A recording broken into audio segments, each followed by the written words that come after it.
So guys, listen, man. I had quite the work week. Did you? I did. I did indeed. So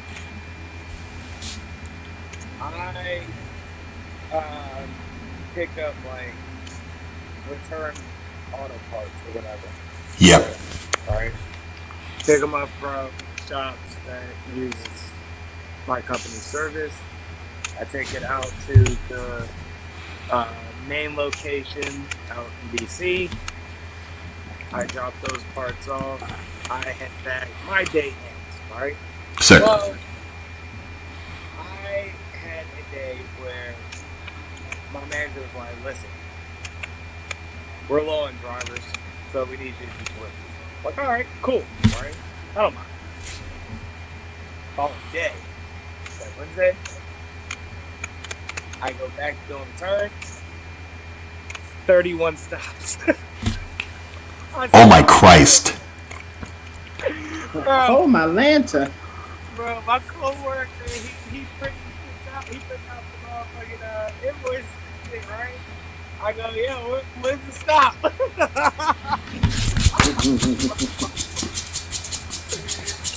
So, bro, so from 9 o'clock, all right, I get my assignments around 9:15 or so. I hop in the car around 9:20.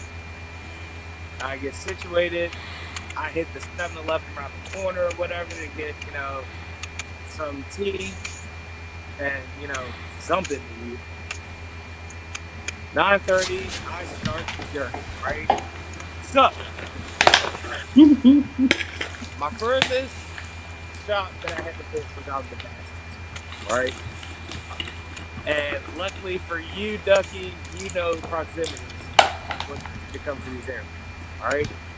Now, my shop is located out in Katy Grove. So, I head out to Damascus first. Ooh. They don't have any parts to pick up. So I'm like, that's clutch, all right? So, I go, shit, I left something bad for me, but essential back in the car. I'm not going to say what. Yes. Coronavirus. Just know that it wasn't drugs. Allegedly. But it is also bad.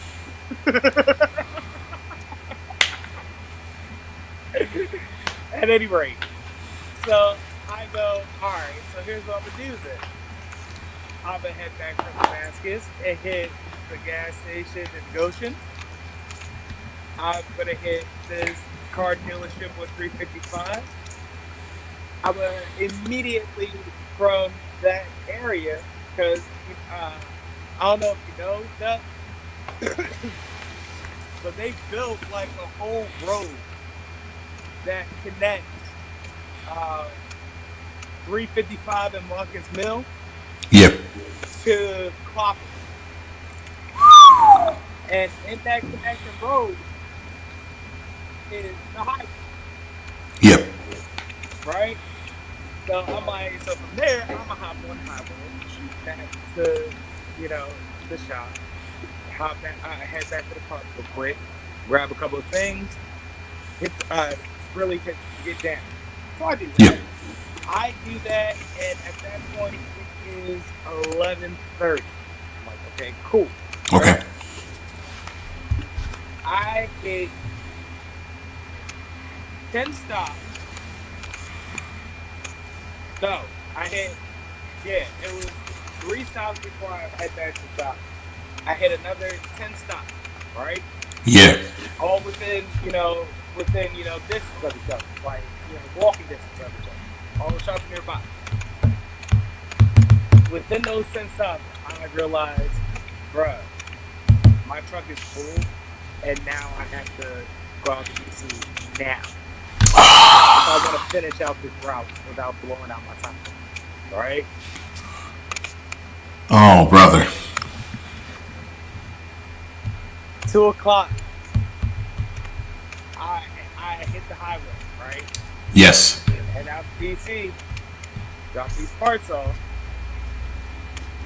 I shoot back.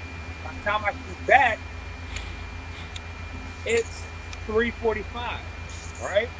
I Yeah. got it done quick. With the quickness. Because mind you, it takes me 45 minutes to get there. All right? Yeah. So I got there. I left at 2. Got there around 2:45, 2:50. Yeah. Right?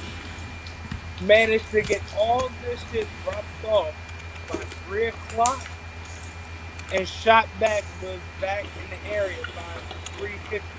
Right? Got back in the area. Picked up the rest of my route, only to realize, bro, it's like 5:30 now, and shops are starting to close. All right, so it's kind of letting me off the hook a little bit. However, nonetheless, I don't get back to my shop till 6:30. The shop closes at 6. So at this point, the shop closes by the time I get back. All right. Damn. And I had to like just lock the car up or whatever, and go about my night pretty much. No extra out, bro. So whatever. Next day, first thing that morning, I shoot out to DC, drop off the remainder of yesterday. I went about my rounds. Yeah. And dropped off that load too. All in one day. I may be a bad motherfucker, guys. That's a old story. Period. No pad. I may be a bad motherfucker. Because boy was I moving. And there were challenges too. Because I got stuck in that 3 o'clock traffic on 270 near Kensington. You know how that goes. Gross. It was brutal. I mean, nonetheless, guys, we have a late one for you, ladies and gentlemen. It's 11:14 on a Saturday night, November 21st. It is Gorilla Gang Podcast. I am your empathetic yet foul mouth, third of the show this week, Carlos Crawford. Along with me, introduce yourself, gentlemen. My name is Kenneth Whitaker. You know, that's me. It's Wit. Yeah, it's Wit. It's Wit. Oh, you know what? That's a new nickname. You gotta say that shit. That shit's fire. It is. I ain't gonna hold you. That's hilarious. There it is. Yeah. Let's go. Wait. Let's go, baby. That's what's up. And I pass it to you, the gentleman above me. Hey, y'all. Live from the city of brotherly love. It's your boy Chris Kennard. Like, happy to be here as always. Absolutely. Like and subscribe us on YouTube. Like us on Facebook. Do it. Hit that bell. Do it, you cowards. Do it. With that being said, guys, we have quite an episode. Excellent. We have, Excellent. of course, we have my 10 count, and in that 10 count, we're going to be covering quite a wide range of things. Yes, there will be mostly wrestling. However, within that wrestling will be wrestling politics, and then we will also have probably the funniest hour in wrestling history we're going to discuss. And then we're also going to discuss the Verzuz that happened a couple nights ago. That should lead into our favorite segment, my favorite segment, Kenny's Inside the Five. And then we'll wrap up with the Canes. However, with that being said, Let's I do it. practicing this shit and everything. Like, this is bullshit. Like, I can't even find it. It's only not bad. Big old F. Yeah, all right, that's fine. All right, Howard, with that being said, ladies and gentlemen, now the sound won't work? This is bullshit. All right, ladies and gentlemen, 10 count, brought to you by 3 Yards. Number 1, first and foremost, on Raw, SmackDown Friday night, Murphy beat the shit out of Seth Rollins. And beat him clean, too. So, whatever. Then later that night, Jay Uso and Daniel Bryan, they had a match. That burned the house down because Daniel Bryan is a technical genius.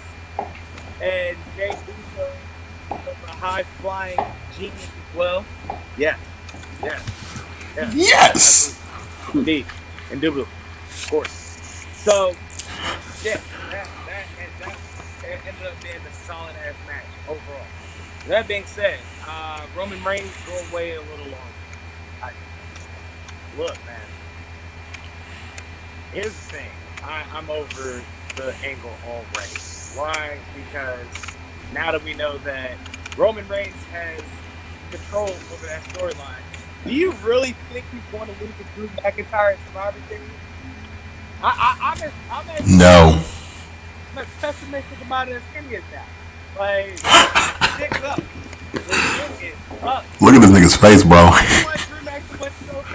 We know what's really going to go down. You see how I'm looking at you? Yeah. You told me so, Kenny. If you know, you know. Meanwhile, on AEW Wednesday night, Inner Circle slayed Vegas, in which they absolutely wild out during a COVID-infested Vegas. Hey, whatever, man. Nonetheless, there were antics, there were hijinks, there were drunken rooftop moments of love.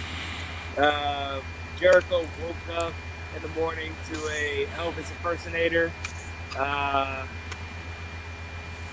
Sammy Guevara rolled all over MJF's face and MJF is soft.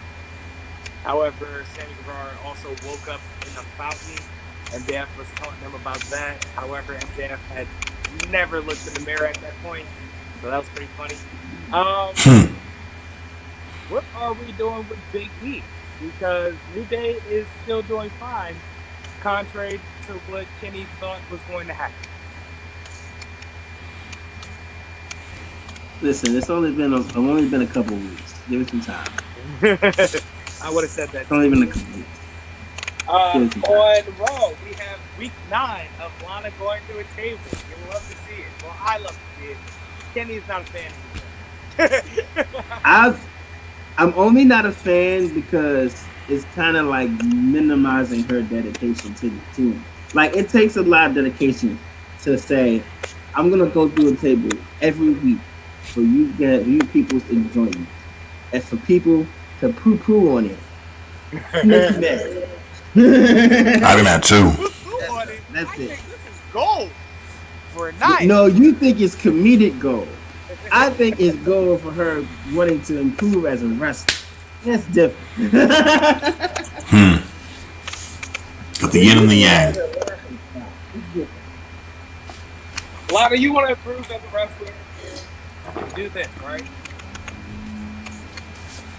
Give me a legitimate finish. You Word. called the Lana recliner. Don't give me no BS finisher like how Bailey pulled off the Bailey to belly to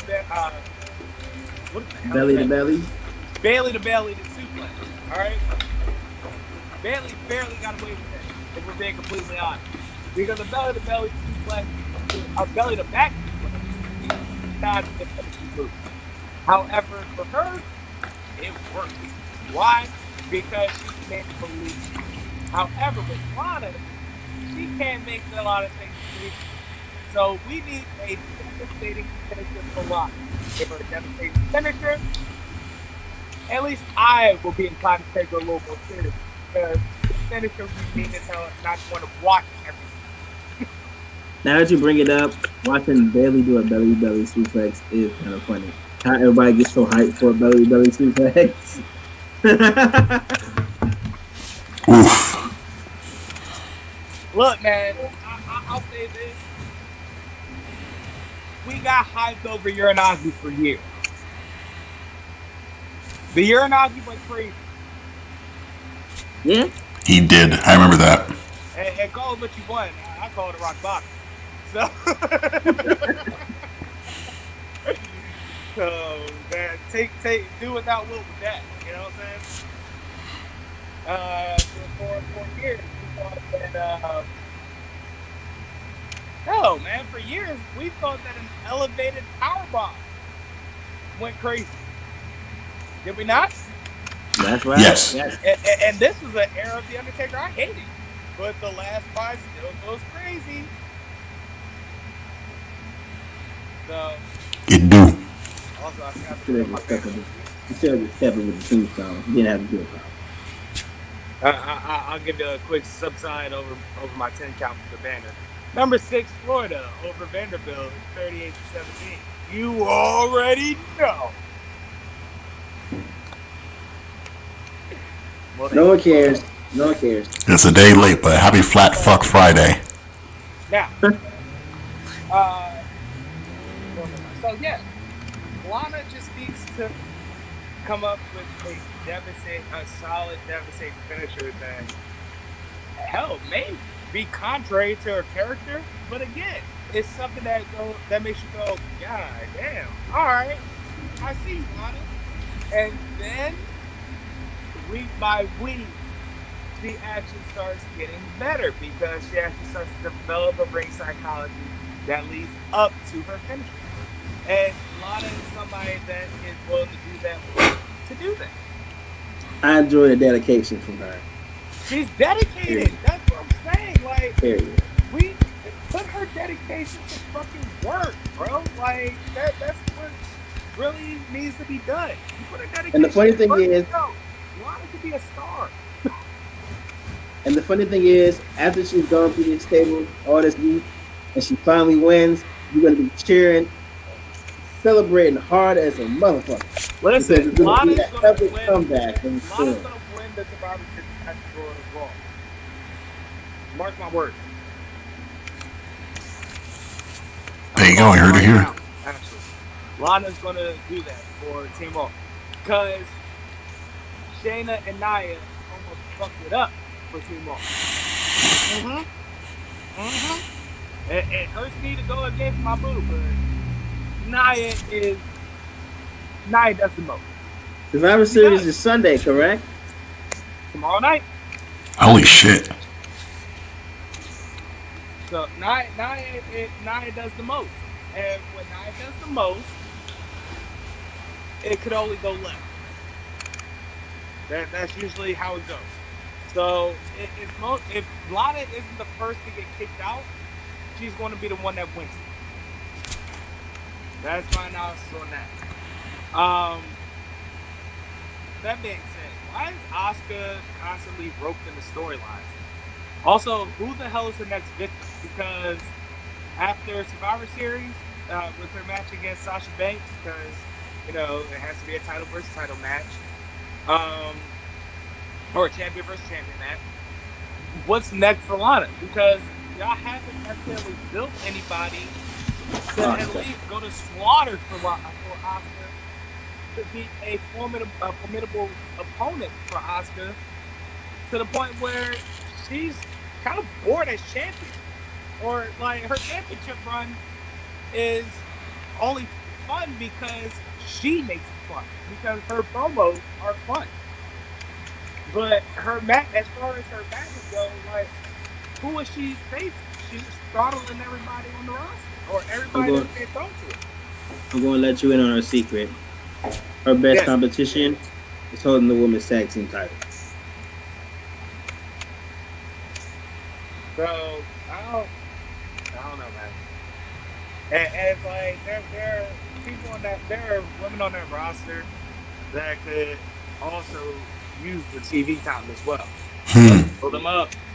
Like it's just the storyline writing. It gets kind of lazy because they focus on certain things at a certain time. Only when they deem it to be a certain point in the storyline where things start to pick up. Oh man, you sound like me. I love it. I absolutely love it. Come to the solo side. Make your head flow through you. However, with that being said, let's talk about the funniest 50 minutes in wrestling history. Hey, Carlos is gonna introduce the funniest moments of history. Carlos is gonna put it in County, Black Snow. Yeah, what is that? Explain it to me.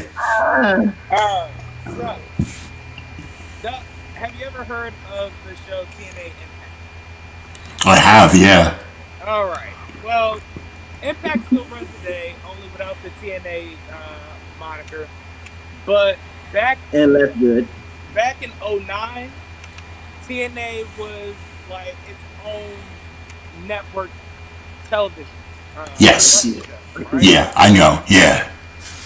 And which at that time period, there were big names from the WWE that was in the WCW that was on that show, such as Kurt Angle, Booker T, Sting, Kevin Nash, Scott Steiner, and they were all known as the main event mafia, and they were like the villains of the show.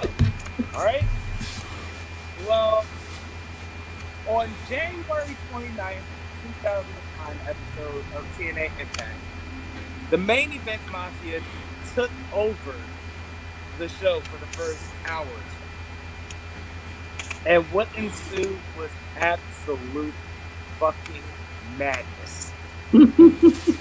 Alright?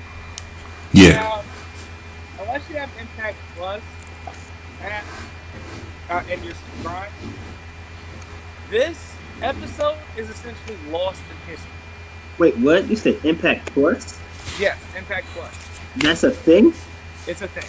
I didn't know that until I was searching frantically for this episode. I just want to put this out there. If you have Impact Plus, you really love wrestling. Because I would not buy Impact Plus. Yeah. Okay? Bro, I don't want to see it. Hey, listen, there are wrestling fans that are far bigger wrestling fans than me than we'll ever. Wow. Y'all think on that. That's saying a lot, dude. And I want to scratch the surface on the likes of, and I reference Deadlock a lot because they're literally a wrestling podcast. However, Yeah. they cover, strictly wrestling. And it's usually like WWE and AEW. And then like they'll have an episode review of like shows from, WWE or TNA, so on and so forth. However, the members of that show separately have their own separate shows and such where they talk about other forms of wrestling. Like Dude Pulse, he discusses Joshi wrestling, which is female Japanese wrestling. And Joshi wrestling's dope as hell. That's how we get the likes of Asuka, Io Shirai, and so on and so forth. So yeah, like there are wrestling heads out there that are willing to pay for Impact Plus. I'm not one of them. So, neither am I. But I do follow them on Instagram to keep up with what is the basis going on. Yeah, the highlights, yeah. So, with that being said, the episode is essentially lost in history unless you have that app. Damn. So, I found what I found on Daily Motion. And I'm going to piece together what they reviewed on the episode of Deadlock that inspired this search for me to find for myself.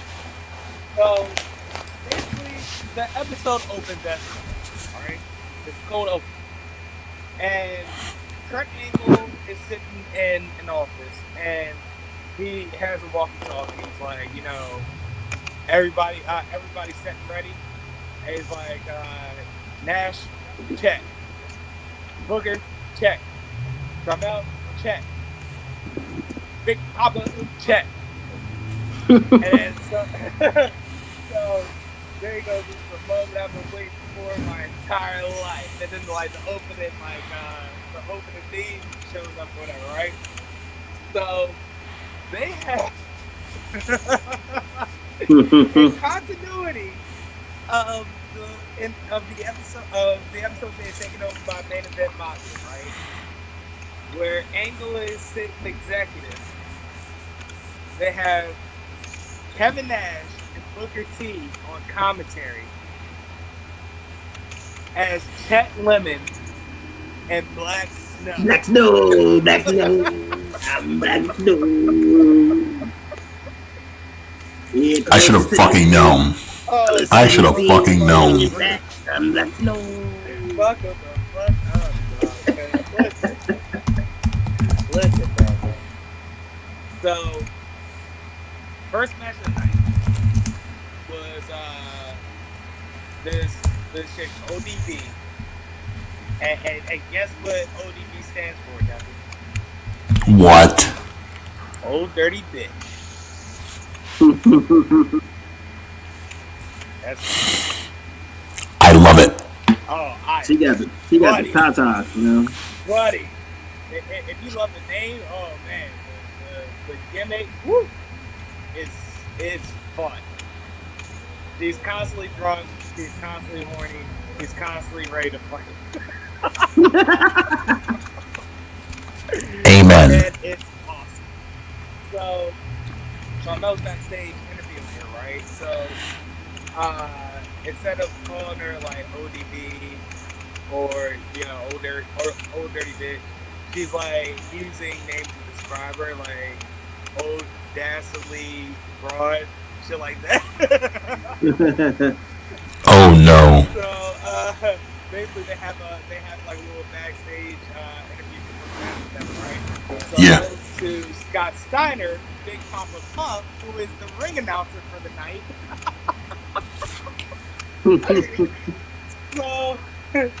So he goes, instead of ladies and gentlemen, rednecks and white trash.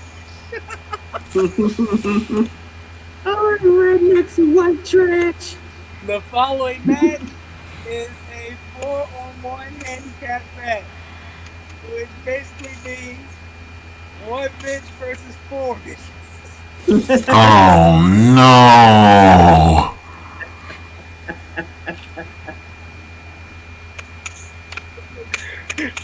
So as Paulson plays, he goes, he busts out laughing, he goes, yeah, that is what's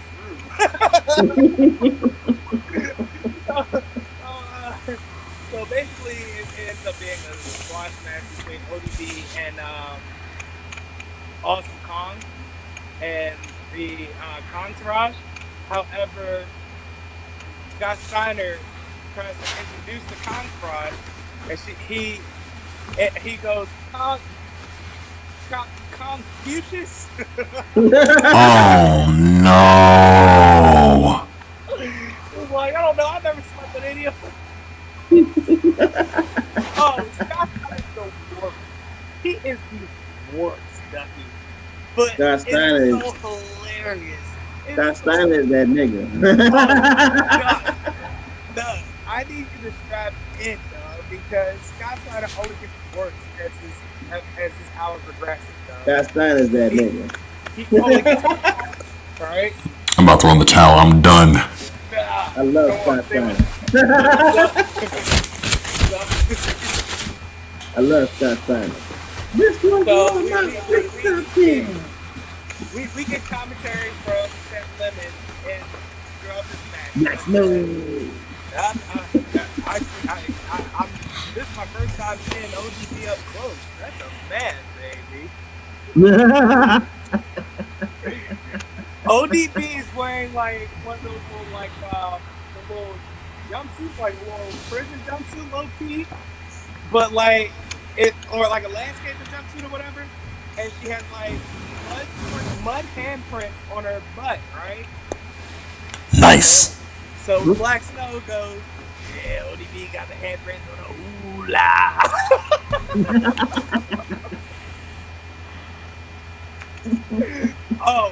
Black Snow's the geek throughout this entire episode. I just want to let you know that right now. So,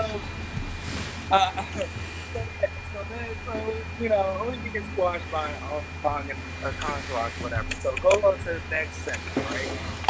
And this is where I catch up, pretty much, right? So Booker T has a match up next against two referees, right? What? Not one, but two referees. It's a handicap match, right? For some odd reason, Main Event Mafia were constantly pushing handicap matches by Kurt Angle. I don't know why. Of course. At any rate, so they're backstage. Charmel, Booker T's wife, is the backstage correspondent. She's talking to the backstage. She's like, so how are you guys going to go about this, pretty much? And he was like, and one of them goes, well, as it says on my TNA training card. I said, oh god, no, they're losing my lord. Damn. He was pretty much talking about how, like, he when he's backed into a corner, he can be ready to fight.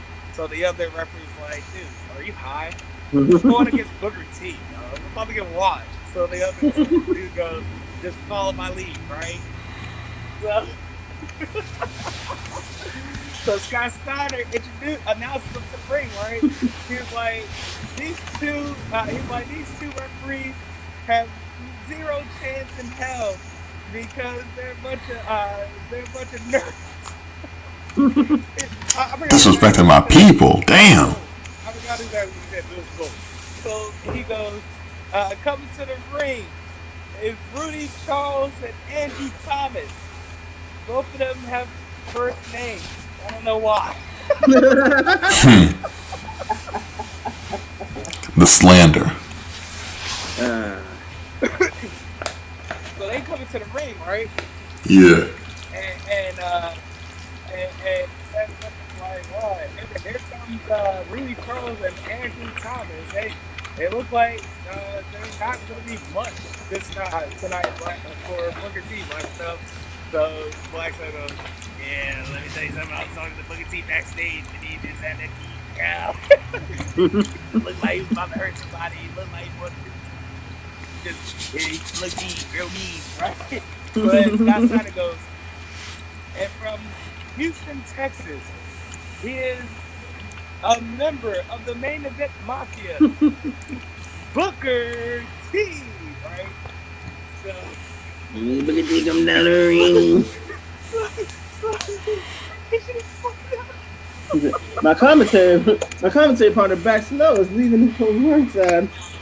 Oh look, it's Booker T! It's Booker T for the first time tonight. So get that man some water. Scott Steiner announces Booker T's name, right? Booker T goes,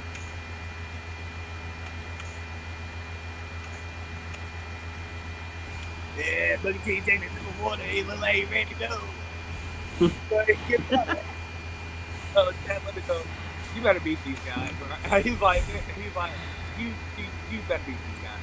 So he gets up, he goes, hey, look here, I'm Black.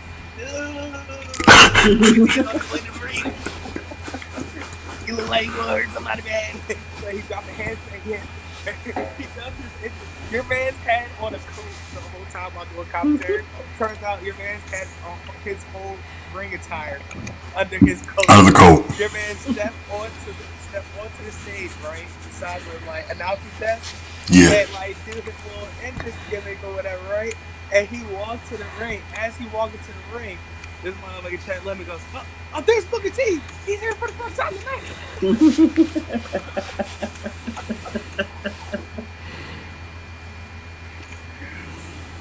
So Booker T goes in, right? And he washes these referees for a good 5 minutes or so, right? Damn.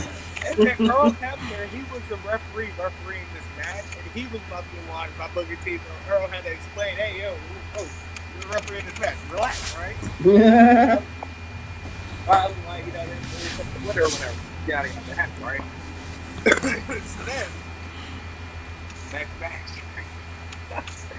this dude, Matt Morgan, who's like just trash. He's not appealing at all. Damn.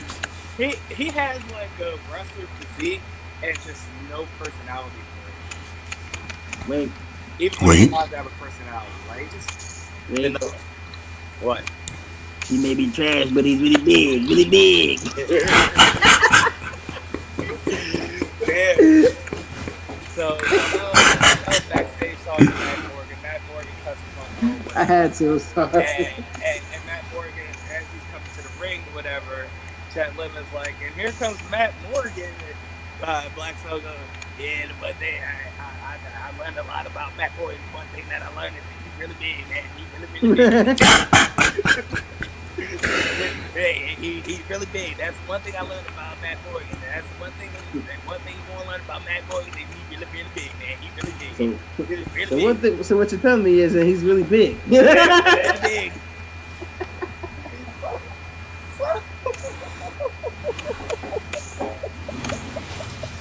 So during the match, right? He like they commentate or whatever. He's like, hey, let me tell you something. He's really big. I'm Black Snow, but Matt Morgan, he's really big. He put the 7-foot headbutt. He got a 7-foot headbutt. Wait, but who was the opponent though? Right. So his opponent is this dude, Petey Williams, who like from my understanding is like the Scott Steiner impersonator, but small, right? So Scott Steiner introduces Petey Williams to the ring, right?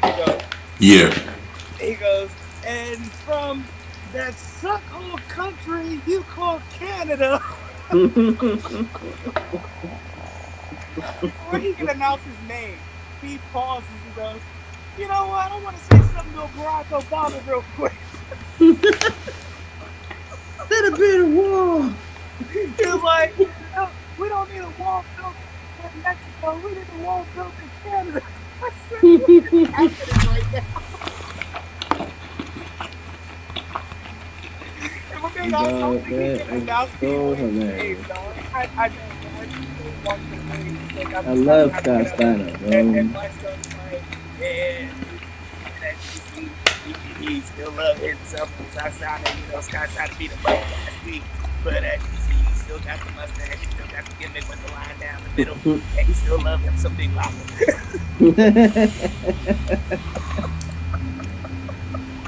It is so hilarious. So here's where it goes absolutely left from here, Duck. like you thought it was left before. I did. The hour starts to come to an end, but here's the climax of this hour, right? So Matt Morgan, the stipulation of the match is Petey Williams had to fight Matt Morgan with one arm tied behind his back, right? Oh shit. We get to a point in the match where the referee unties Petey Williams like tie or whatever, but Petey's still selling like he's still got his arm tied behind his back and managed to pull off a win, right? Wow. So when he manages to pull off the win, Matt Morgan's furious, obviously, and puts him in, his finisher, right? So Black Snow, look at that, look at Matt Morgan. He hit the right now. He's that step. So then there's like the faces of the company, like the good people, they call them the front line or whatever. So Randall from the front line, they would come to the ring and say Petey Williams, right? So Chet Lemon's like, oh, looks like the front line is coming to the ring to say Petey. So Black Snow goes, oh, what the hell is going on here? What's going on? Oh, it looks like Booker T's heading to the ring and stuff.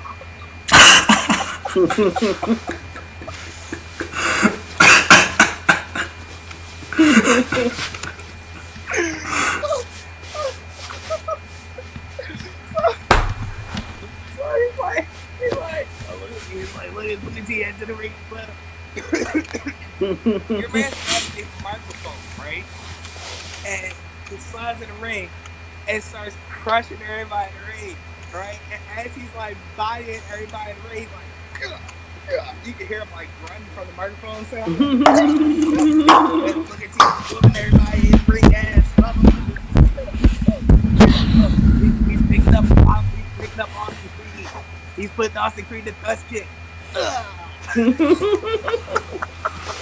he's like, he's looking at. So he turned over to Petey Williams, right? And he started staring at Petey. He goes, "Oh no!"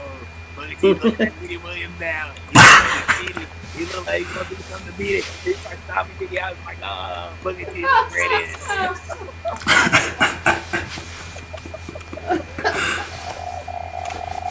Hey, bruh.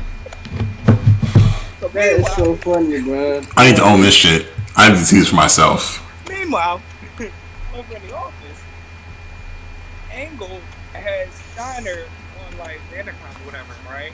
Yeah. And he like, hey, what did you say? There's a chick. I heard nothing go on. Yeah, I said yeah. The hot chick? What section is she in? They can get her to show her boobs. All right, I'll get a camera on that right now. So Sting comes in, right? And he goes, "Kurt, what are you doing?" Right? And Kurt goes, "What do you mean, what am I doing?" He's like, "Just a handicap match." Like, they're not even going to be in the ring at the same time. You think you'd be able to handle it. So Sting's like, "Look, I got to see these two at the pay-per-view. The only thing is that you're going to be in the ring as well. So you need to make a choice right now. Do you want Sting's friend or Sting's thug?" Point them out like a bad at it. He goes, "You decide." And leaves off, right? So then we go to who he's talking about in question. Who turns out to be Team 3D. That's right, Ducky boys.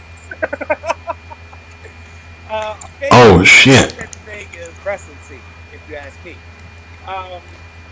So we get a quick vignette of the Dudley Boys or whatever, and then we go back to the action or whatever, right? Yeah. So Team 3D has a problem with Main Event Mafia, obviously. Clearly. And then, but their gimmick is that they're fat, pretty much. That's it. Mm-hmm. Right? So, so then, they come out or whatever, and the music goes off, and Black Star goes, "Oh, what the hell is that? What the hell is that sound? What the hell's going on here?" So Chad Lemon goes, "Oh, look, it's the Fat Boys." Oh no. It's 2009, Doc. The Fat Boys. So the Dudleys come out or whatever, right? And they do their little gimmick, they post up or whatever, and then they head to the ring, right? So as they head to the ring, they get ready to pull up on Chet Lemon and Black Snow, right? So Chet Lemon, just motioning them to keep it moving, right? He don't really say anything. Black Snow, however, he goes, "Oh, what are y'all doing?" He was like, "Oh, y'all looking for Booker T?" He was like, "Y'all may be looking for Booker T, but I'm Black Snow. I'm Black Snow. I'm Black Snow." He was like, "You looking for Booker T?" He was like, "Booker T not here right now. This is Chet Lemon and Black Snow. How you doing this evening?"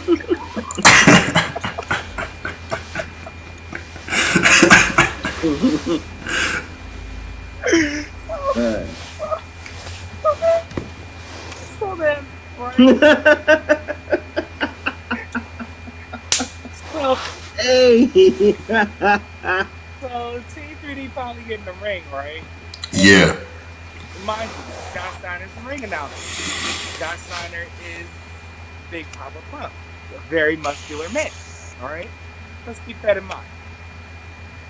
Scott Steiner also don't know how to fucking act. In case you haven't noticed this entire evening. Mm-hmm. Right?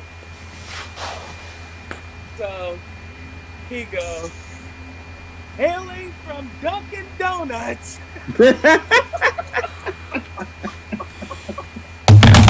I cannot. I literally cannot. "Standing in obesity." Oh hell no. Oh Yes. no. Team 3D. Keep in mind, Bubba Ray Dudley is like literally a solid 5-6 feet away from Sky Snyder as Sky Snyder announced it is straight up. And when they say hailing from Dunkin' Donuts, it turned the camera pans to Chet Lemon and Black Snow. And now at this point, Charmel has joined them on commentary, so they're laughing Yeah. at shit. Oh no. Oh, but the commentary for the match gets even more ridiculous, bro. Oh, I forgot to mention the match Uh, where Booker T came in and fought the two referees. Scott Steiner was the guest color commentator, right? of course.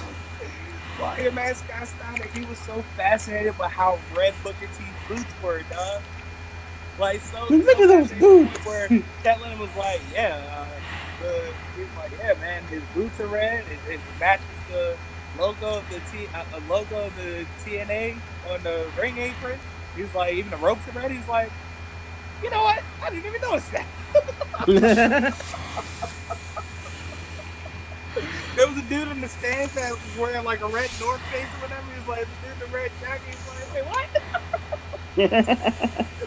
However, fast forwarding back to the match with the Dudleys, right? So, as the match with the Dudleys is going on, right? He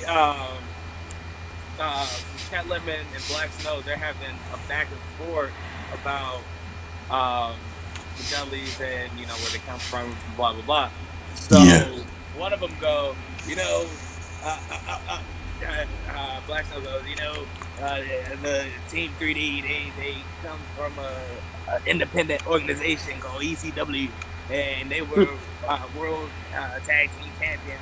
And I don't really think they should be called World Tag Team Champions. It's not considered the world if you only sell DVDs in Japan.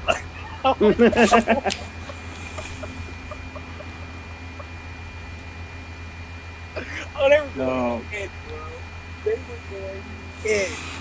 It was awesome. Oh man. However, we get to a point where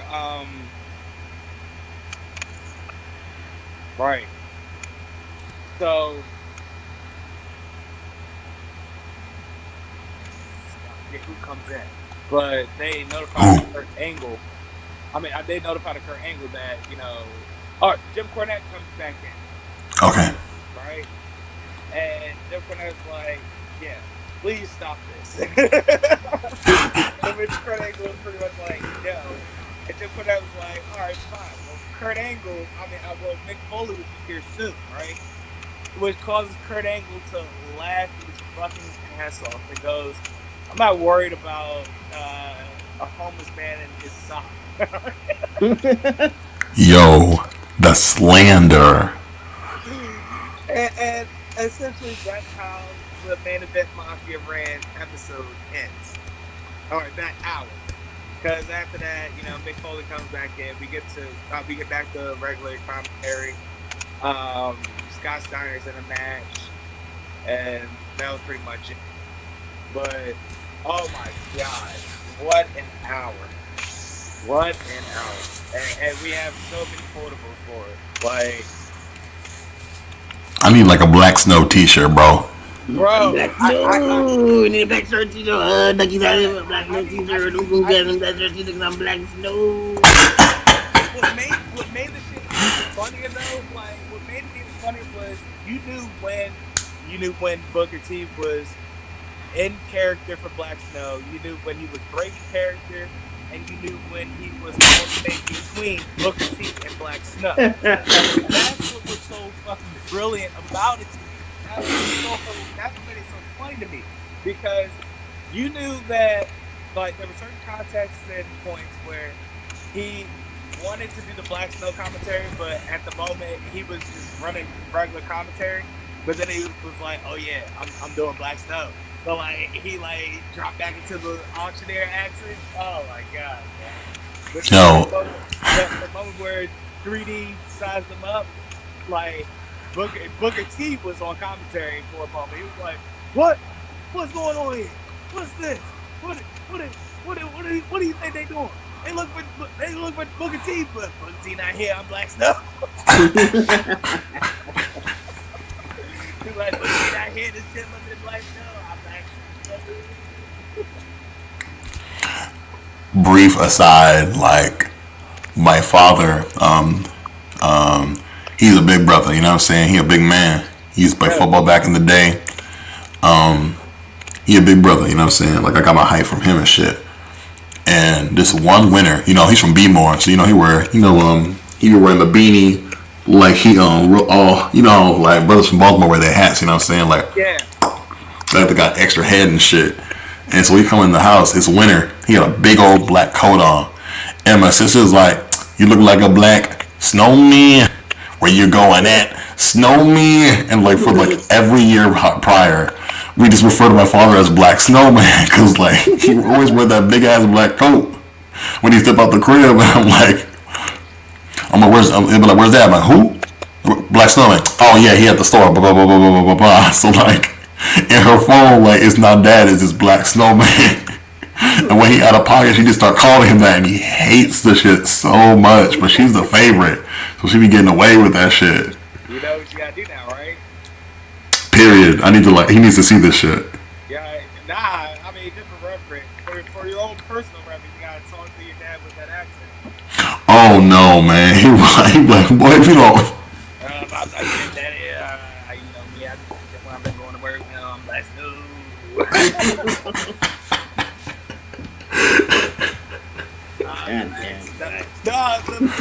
The fact that he was like not shouting it looked like he was shouting it, but he wasn't really shouting it. It was just the same monotone voice, not volume. Like that's what made it funny. Like when he got up, he was like, "Oh, Booker T take this sip of water." He looked at me, and he looked like he gonna do something about it. And Chad's like, "You better beat these guys." And he stand up. He was like, "Look here, I'm Black." Look at you on the way to the ring.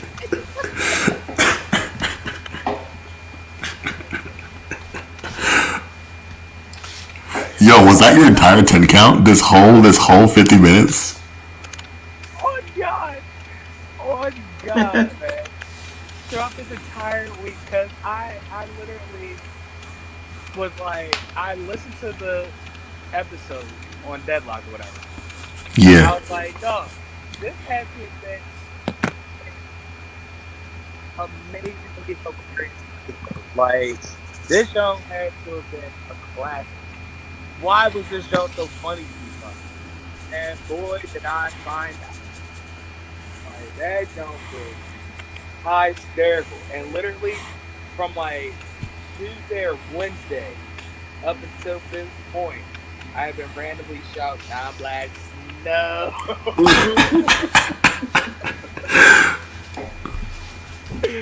My family must think I'm fucking crazy at this point, dog.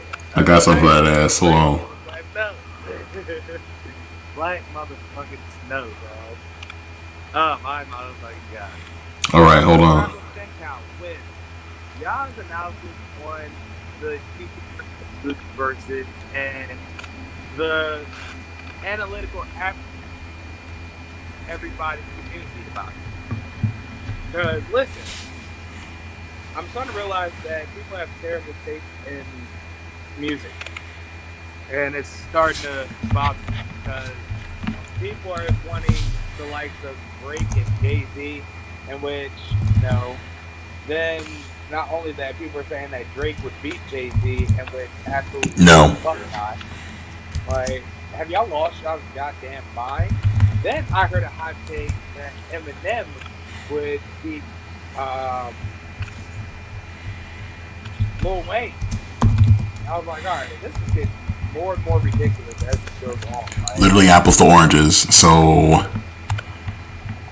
Not necessarily, because Eminem and Lil Wayne have to have roughly an equal amount of albums as far as, you know, studio albums, compilations, mixtapes, so on and so forth. But the quality of the music. Exactly. Okay, good. We're on the same page. Yeah, it's all right. You put 20 against 20 Eminem runs out of steam by his like eighth or ninth song, because at that point he got start digging in his bag, and once you start digging your bag, it's like it kind of gets hard for you because the next one you got to dig deeper. The next one you got to dig deeper. And eventually run out of gas. Lil Wayne's not running out of gas for 20 songs.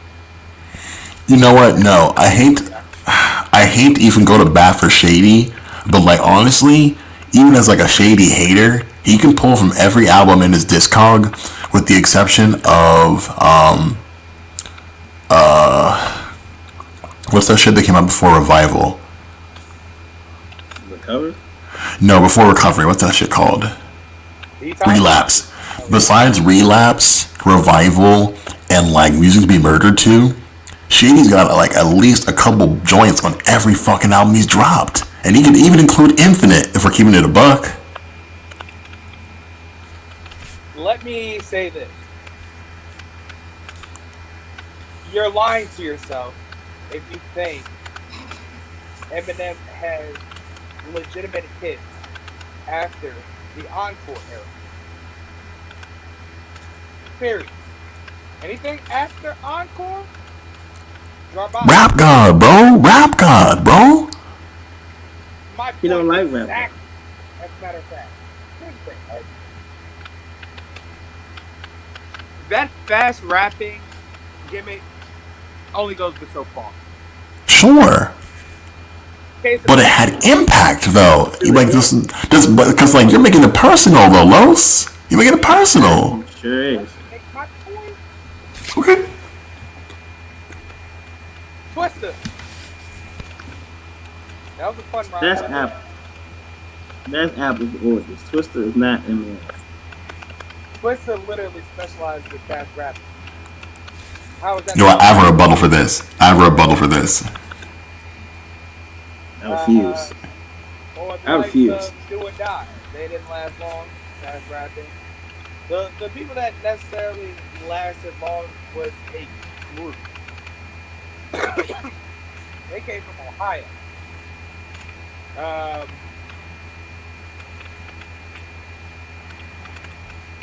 Bone Thugs and Harmony. Those guys. Yeah, those are all ones that actually made fast rapping the mainstay for them, and it will forever be cool in their case because of not only the rap but the beat selection for the most part. Go ahead You don't and get that reply. mix a lot with fast rapping. I'm not even, but Los, I'm not even talking about like the content of the song. I'm just talking about the impact of said song. You know what I'm saying? Like, look, it's your boy like Lefty Lucy. You know what I'm saying? Like, I don't bang with that Rap God record for how many times like Marshall drops like the F slur, but just like we can all go back to the point when Rap God hit the airwaves, how it just ruled like the conversation around hip hop for that particular month or so. That's like I'm only concerned about records that had impact for that artist's career, and like I literally can think of a time. Even like frankly, I'm saying like Marshall shouldn't go to Relapse, but like Crack a Bottle had an impact on the charts and like the environment around it when it dropped. He has records from every period of his career that are essential to like his artistic makeup. Like, we're not talking about like the quality of the actual fucking music, because that's hearsay. That's neither here nor there. We're talking about like when I was ranting to y'all like in the group chat. It's all about records that have impact to a lot of motherfucking people. The problem with the Jeezy Gucci thing is that like the records that have like impact to like their base of the fans are only significant to them.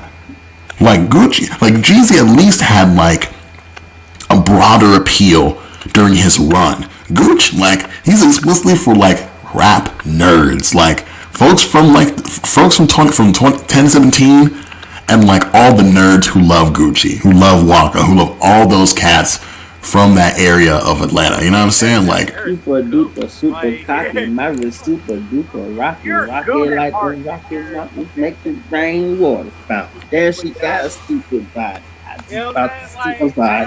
hey Kenny, shut up, bro.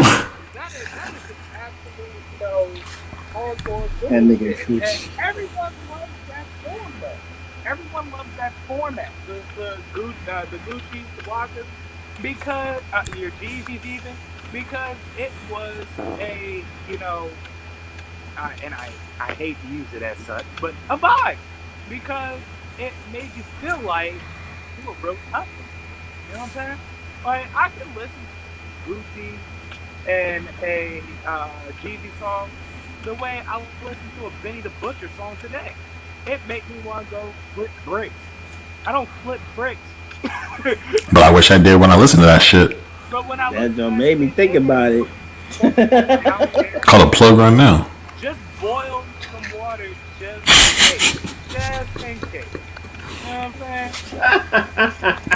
Hey, Los, turn the camera back on, bro. You gotta be met, you know? And like Gucci and Jeezy and like Walker, they make you feel that way. There aren't a lot of rappers these days that make you feel like it makes you want to sell the drugs, it makes you want to do the drugs. And that's a bit of a problem. I'll tell Los, you hold on. Hey, Kenny, hold on. Los, turn your camera back on, bro. No. You know why? He's indulging Cut in. that part me out. Oh, shit. All right, never mind. Ignore what I just said, y'all. Boy, we about to say something? Who we? Nah, go ahead, Kenny. Oh, I was gonna say another person, another artist that makes me feel like that, and whenever I listen to him, I feel like I'm that nigga is Rick Ross. No comment. Ross is a vibe. No comment. When that man was like, "My new house is on the river," I was like, "Hey, my new house is on the river." Dougie, I know when you stopped listening to Rick Ross. I know exactly when you stopped. So I had to. Yeah, when? Hold on, Kenny. When? It was his verse in the You Ain't Know remix. Yeah, dog. Like, and like, true, man. Like, and You to stop listening to it because it made me go, "Ooh, that's a terrible choice of words there, buddy." That's yeah, he never.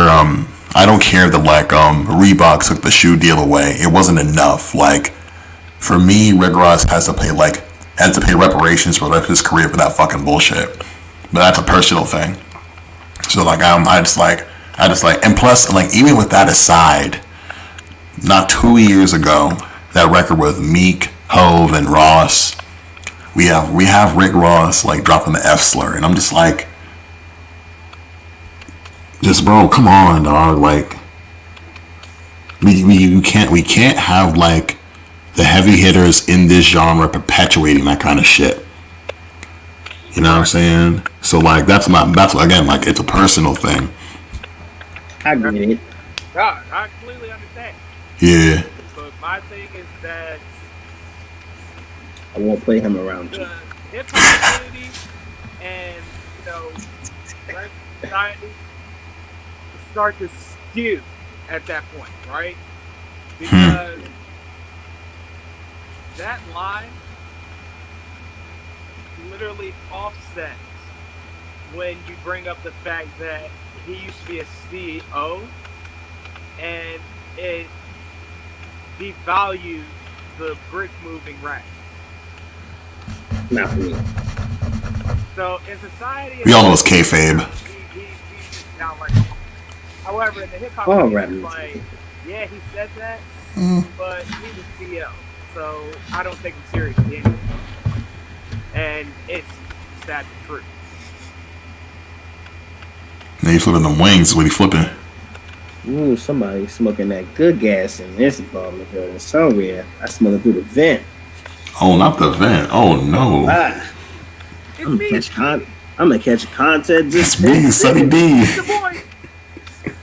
I'm gonna catch contact just smelling it. Trying to get right, bro. We're trying to right. Boy, we can smell it from PZ County. Ooh-wee. Oh my! It's that guy ever seen Dogma? I haven't seen that shit yet. Nah. Oh my God, Duck! Do yourself a favor and watch that movie. Alright. Not only is it funny as shit, and it has excellent ensemble cast, but it's a bit of a thinker. Okay. in regards to religion. Oh, I need that shit. Yeah, I'm always into a deep dive about the holy books and such. I'm into it. Basically, the main premise. Oh, it's the shit with Chris Rock in it. Chris Rock is in it. Yeah. Okay, never mind. Myself is in it. Jay and Silent Bob are in it. Yeah. It's a solid cast. Basically, the premise is right. Descendant of Jesus Christ has to stop. Oh yeah, Ben Affleck and Matt Damon are in it as well. They Yeah. play two fallen angels trying to get back into heaven. I heard that shit. Yeah. So, Now I know what you're talking about. So I'm not gonna use the joke as to not spoil the movie for you because it's the ending of the movie All right, bet. that I'd be referring to. So, but hell of a movie. Bet. Good movie. Yo, hold on. I pulled up the score. I pulled up like the scorecard for the Verzuz because, like, as I'm sure y'all know, like, I really like just for the audience's sake, like, I didn't know who Jeezy was till like Soul Survivor came out when I was in middle school, and I don't think I literally know who Gucci was until like it was either when Wasted hit the airwaves or when Lemonade hit the airwaves, because like I had no other entry point for Gucci. Oh, probably was on Pretty Girls with Wale, because I know he had that feature on there. Yeah. And even before that, like, I don't really know. I don't know what record really broke Gucci into my consciousness, but like, I know all of my classmates and such, my cousins and shit, who Gucci was, and that made him the man in my book. You know what I'm saying? The record that I remember a lot of people really getting hip to Gucci was Stupid. Was that on a tape or an album? That was on an album. Damn, which one? Hey, I can't remember which one it was. I remember, hey, my chain, stupid. Hey, my ring, stupid. I was like, oh, I can't say. That joke used to break, though. My introduction to both of these artists is as follows. Alright? Jeezy, my introduction was his feature in Do the Damn Thing by Fabulous. It was on Real Talk. Alright? So, usually how I was introduced to artists back then was from features, and it made me go, alright, let me listen to the artist, right? So when I listened to Jesus' verse in that jump, whatever, right? The following year, Thug Motivation 101 came out, and I actually had a chance to listen to the entire album as a whole. Nice. And that's when I immediately became, a Gucci fan. Alright? Gucci can be, my genesis is one album. The State versus Radford Davis. Man. Same, bro. Listen. Lemonade. That fucking beat for Lemonade, my nigga. Oh my fucking god, bro. When I was in 8th grade, bro. Because mind you, these two artists I discovered in middle school. Same. You know what I mean? So yeah. These are the a part of the battery that's in my back. You know what I'm saying? So when I tell you that I know what I'm talking about, I can tell you that I know. I'm right there with you, for real. I feel you. All right. Now that being said, Trap House 3. I know that tape too. Is about as essential in my life to Mac Miller's Kids. In a sense of Mac Miller's Kids was how I became a fan of my favorite rapper of all time. Wait, hold on. Los, is that the tape with like his face on it and shit? Kids is that the mixtape? Nah, Kids was a mixtape that he Okay, dropped never mind. Yeah, okay. around 2010. It was his. Yeah, yeah. It was his third mixtape under his, name Mac Miller, because he put out a mixtape at first Easy Mac. as Easy Mac. Yeah. Then he put out the Jukebox, which has Swing. That's one of my favorite songs out of that jump. Then he put out uh,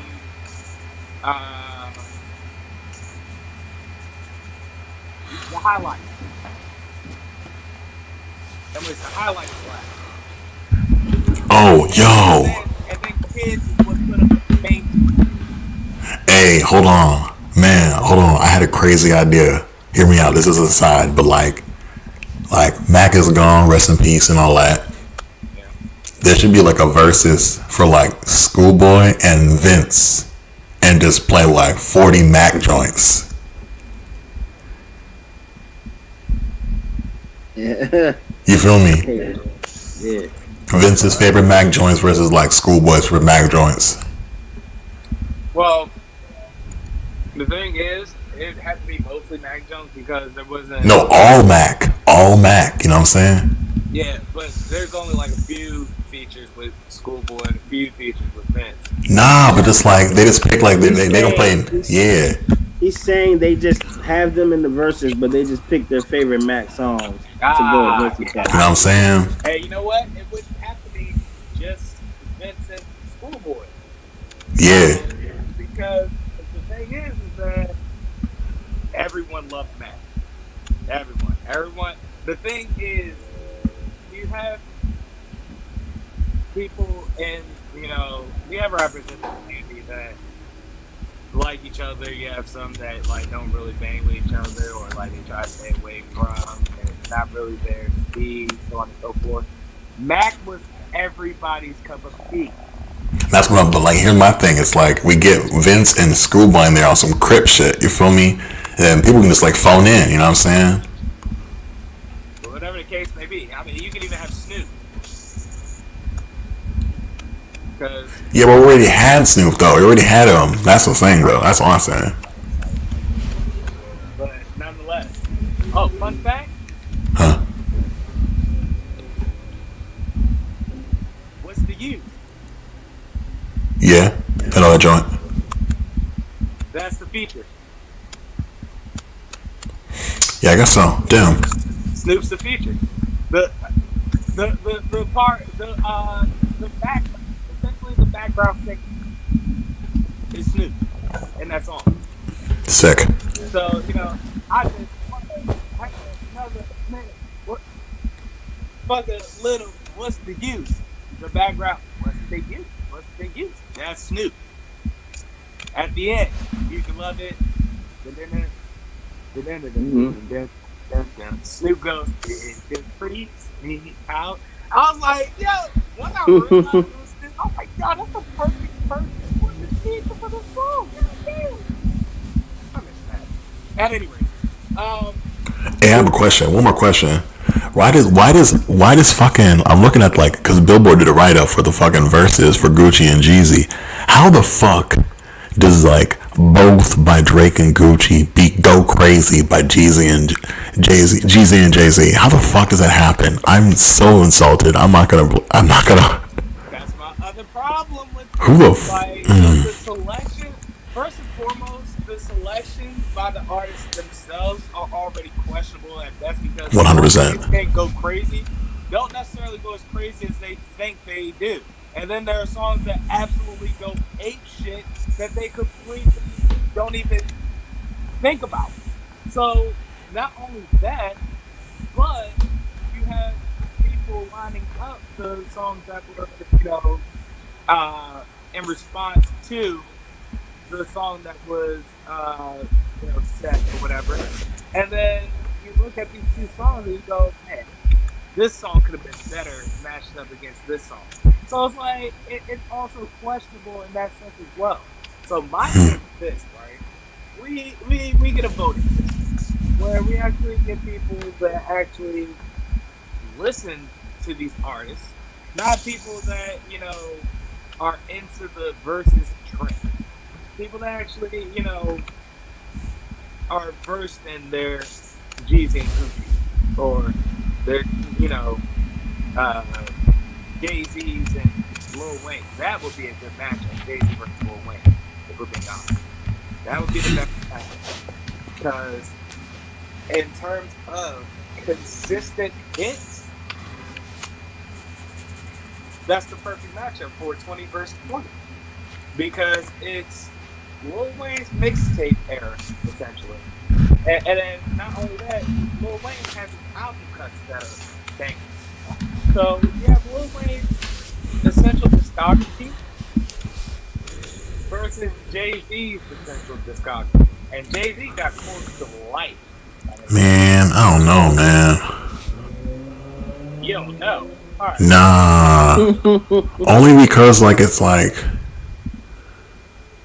man, like I'm listen, like there's no way I'm not gonna watch it, but like I just think about the difference in the music, you know, because like besides like, you know, like what's really like Ho's and Wayne's relationship besides like Mr. Carter, you know what I'm saying? Like what do we know about like the two of them together that will make for good banter during a versus? Not to mention the fact we're now living in a world where like we're post Trump with Wayne like co-signing for that nigga, so it's like we need to pair Wayne with somebody that's not gonna bring that shit up because that should be fucking awkward as shit. You know what I'm saying? If I may refer to a line that was responding to an initial line, you talk about baby money. I got your baby money. Kidnap your baby for how much you love your lady money. Oh yeah, I remember that shit. I remember that shit. Man, Carter 4 was some ass, bro. Yeah, that's that shit was weird. No, it wasn't. That shit was so awkward to me. Okay, here's the background of it all. Right? I know though. That's the thing. I know. I remember him. Well, here's the thing, right?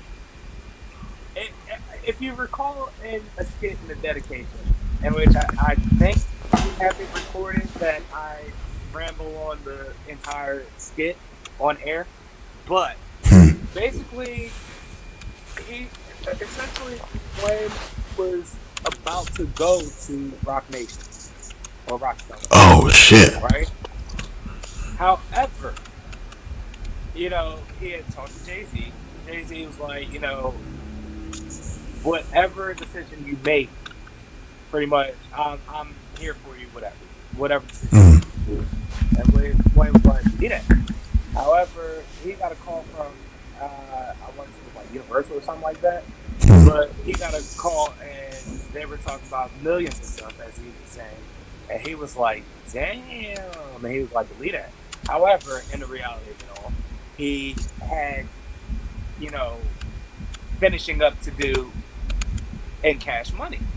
As far as not only cranking out records for them, but building, establishing YMCMB. Their brand. So that's how that's essentially the genesis of this rivalry. Now it started to go into back and forth banter because of the root of the fact that, you know, Lil Wayne declined the deal at Rockefeller. So you know, a couple of lines were fired off by Jay at first, in which Lil Wayne fired some back in response. He got that line, and it was like a little bit of heat between them two for a little bit until we got to the Part 3, and they essentially squashed it with Mr. Carter. Yeah. However, everything from then to Mr. Carter, that's your versus battle right there. It make for good TV, that's for fucking sure. What are we doing here, man? Like, why are we saturating people's discographies when we know when their good shit was? That's the part that pisses me off about it. Like, y'all trying to continue, have their to be popular, and it just ain't it, Chief. It simply isn't. You don't hear me listening to a T.I. song today. No. I'm listening to trap music T.I. I'm listening to Urban Legend T.I. That's what T.I. be playing. Now, there's been some points in time recently where he reverted back to that era and his, raps, but it's just not the same. Once you get to a certain point in your career where you progress and grown as an artist, it's kind of hard to revert back to what was. I heard Libra was good though. About it in the first place. At any rate, I will close out this subject to say this. Kenneth brought up an excellent point earlier. He said that the allure of Verzuz battles is that it's rappers of yes or producers of yes that are getting a chance to showcase their catalog and why it was so dope in the spirit of nostalgia. Yeah. So it's in the form of a rap battle, but it's in the spirit of nostalgia. So it wouldn't 100% make sense to have any new or consistently popular over the years rappers that to be on these versus battles. He said, however, if you really had to do it, like you had to fit one in for the season, and you want an even matchup, you do Blizz and Currency. Why? Because not only will it be a fun experience for the audience to enjoy, you're gonna get, the fun out of those two, them, reminiscing and such, smoking such and such.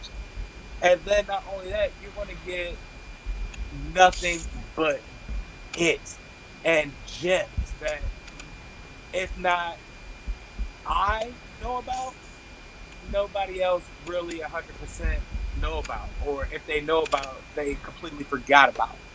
Like absolute hidden gems, and all of them will be dope as shit because that's just the output that they put out consistently. They consistently put out dope shit. Well, Wiz, he had a couple of years where it was like kind of off kilter, but it's kind of reeling back in. Yeah, after we them boys, like he didn't get on nothing. Currency rarely misses, and when he does miss, it's because he's just putting out a lot of music in a short period of time. Like that one year, a couple of years back, where he was putting out a mixtape every month. Like certain ones were actually good, certain ones were like half-half. But in those certain ones that you passed, they still had a couple of songs in the Jones that were like, if you were to put together a Currency compilation, those songs would be in it. Hey, like, here's a question for both of y'all. Like, of the niggas that you know, who do you know who listens to Currency? Because, like, literally, I can only think of one person in my life who listens to Currency. Does not include Los nor Kenny. 9 times out of 10, if you're a stoner, you listen to Currency. Alright. And, like, Hail Mary, how many people you know that smoke and love hip hop and listen to Currency? That I know? Yeah. Kenny, are you a Currency fan? I'm not a Currency. I know like one song by Currency. I'm not even gonna hold you. That scratch is one. Alright, so 1, 2, 3. I know a feature from Currency. 4, 5, 6, 7, 10 or 11 people. All right. Okay. And some of those don't even smoke. So there's that. Yeah, man. Like Currency is like one of those artists that like people who love this shit really know, and like because like if it weren't for like Currency's tape with like Freddie, I would like have literally no like project to even like consider or start with. Like I'd be so fucked up on some Currency shit that go all the way back to like his first fucking album, because like I have no entry point for him besides Michael Knight. You know what I'm saying? Oh Because here's Only the thing Currency about intro I Currency. got is his feature with Wayne. Here's the crazy thing about Currency, right? Rick Currency's Ashley. entire career spans two record labels, right? Yeah. We know him from being with Young Money and Cash Money, right? I did not know that. No. Well, yes, he was with Young Money and Cash Money. That's what I know about Currency. That's his Okay. career with Lil Wayne, right? What we little know is that he was also a part of No Limit for a period of time. God damn. Yes. That's what makes Currency so fascinating. That his career spans so long, so long that we don't even realize it because it wasn't until maybe the mid 2000s where he started actually gaining traction for himself because he went independent. Once he left Cash Yeah. Money, Yeah. he left Cash Money as a personal business decision, Mhm. and he made it like pretty much took that and ran with it because he had a bit of a following, starting that Cash Money, and came out with This Ain't No Mixtape. This Ain't No Mixtape. Yeah. Okay. You're jogging my memory. If we're being honest, I'll probably send you the link to Elevator Music. Actually.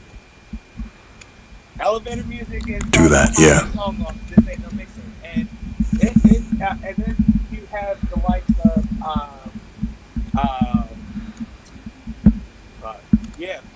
the Pilot Talk series. You have That's right. Yeah. You're right. You have one of my favorites, Covert Coupe, with Alchemist produced the entire mixtape. Ooh-wee.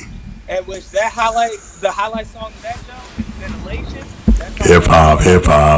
Real hip hop. The Driving Theater. And which you got a song called Godfather 4 with Ashley Bronson. Yeah. It's me, Barcelino. What is the name of that mixtape with Days of Thunder in it? Because that's one of my favorite mixtapes by Currency too. And it's literally like the mixtape cover is like a race car driver and a chick like by his side, but like his race patches have like Jet Life logos. Yeah. Okay. Now you're bringing it all home for me. I know all that shit. All that shit is just lodged in there. Son, Currency has a catalog. For sure. I definitely urge you to delve into it because you will absolutely love it. Because it's a bunch of chill shit. But even though it's a bunch of chill shit, they don't call them Spinner for no reason.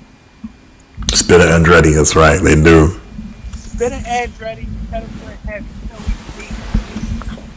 You know what I'm saying? I do, boy.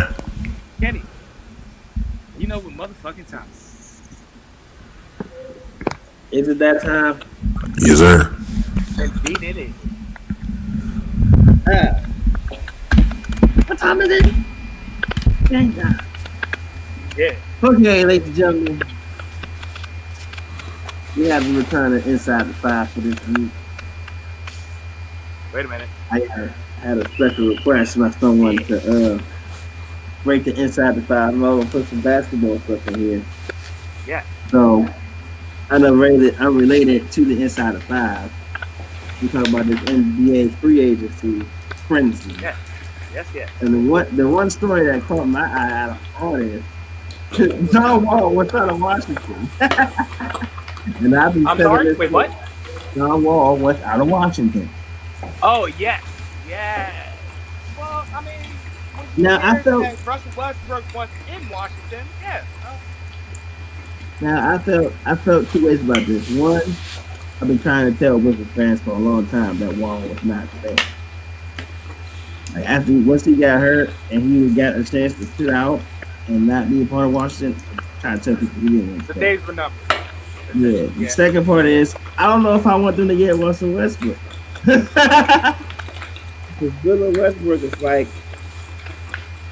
my God. Bradley Beal is open to the idea, but here's the thing, right? You have your friends and you have your colleagues. And best with college because with friendships can end because it doesn't work out the way y'all thought it would work out for playing together for a whole season. So the case in point, Houston. Houston is crumbling right now Oof.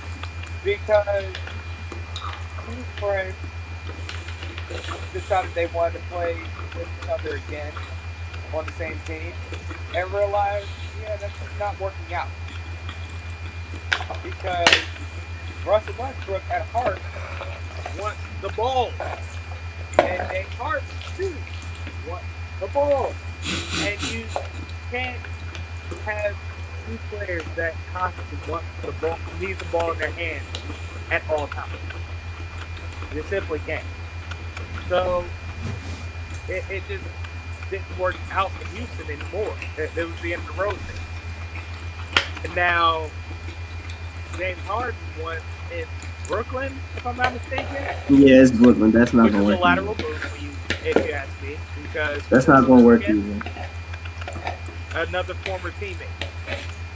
So that's a lateral move to James Harden. I guess that works.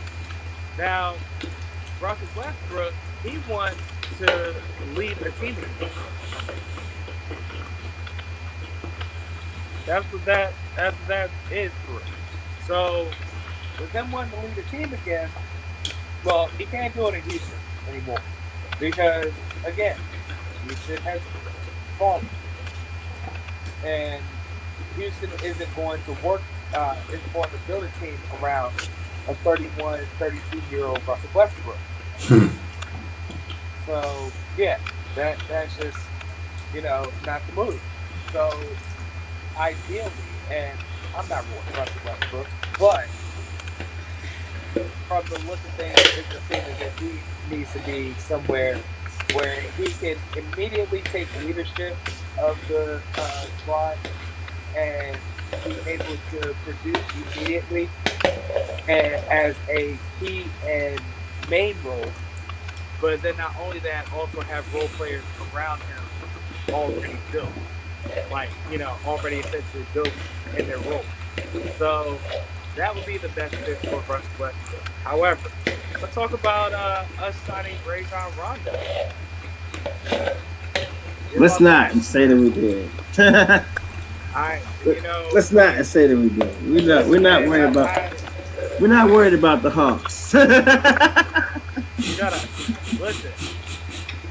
I think we're a guard away from being something effective, and I think that a passing guard like Rajon Rondo is something that we can work with.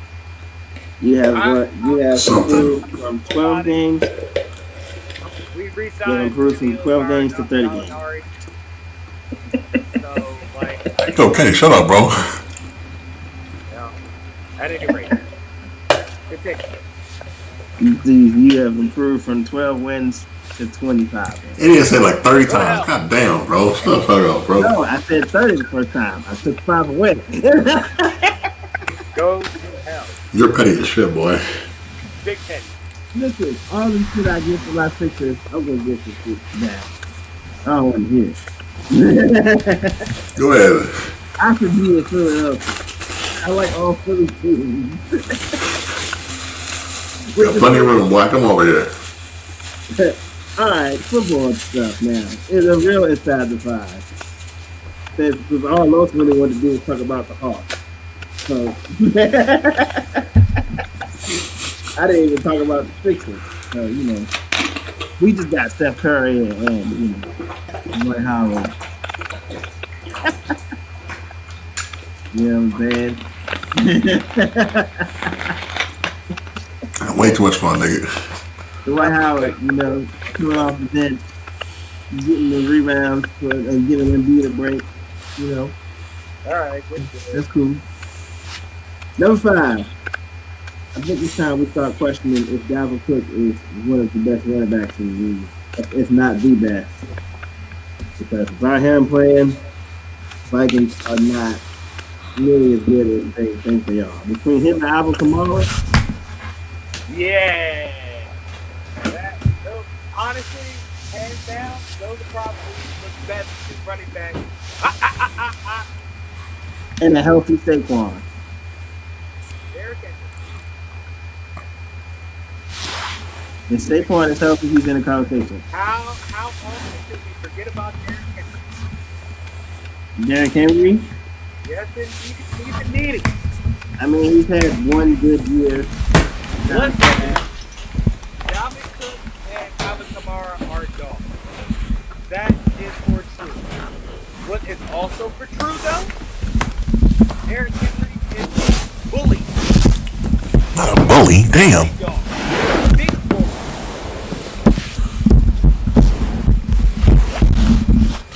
I don't think he means as much to this team as Kamara and Dallas. All right. We go from number 5 to number 4. Number 4. Rookie of the year. For me, it's a two-man race between Joe Burrow and Justin Jefferson. Thorough Burrow, man. I'm telling you. And at this point, I'm leaning towards Jefferson because since he came in, this man getting 9 catches, 116 yards. Dang. That's a lot, damn. He's going crazy. Big damn. However, Burrow is keeping himself in that conversation because if not for Burrow, the Bengals would not be in a lot of these games that they're in right now. I tell you what, he's looking better than Carson Wentz right now. Oof. Sure. And Matt Ryan. Sure. And he's looking better than this next person that I'm about to bring up at number 3. And this one is going to make me smile because this is going to give me the ability to rant a little bit. Nick Foles. Ah, yeah. Here we go. Now, for all you Eagles fans, I know we hold him in high esteem in the city. He can eat for free. If he drinks, he can drink for free for life.